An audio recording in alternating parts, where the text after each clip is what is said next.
Hi, I'm Richard, and I'm a baby lock educator. Come and join me for my 2-day Serger Quilt Camp workshop. We're going to have so much fun.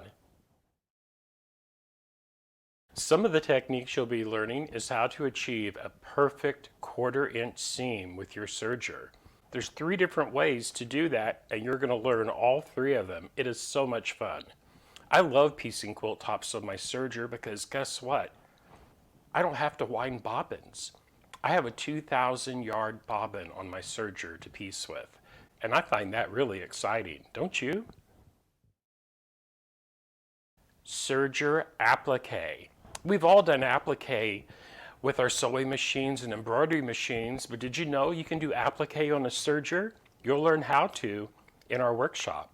And you'll also learn how to do my exclusive pattern that I call Line Dancer, and it's all about embroidery and embellishing on your serger.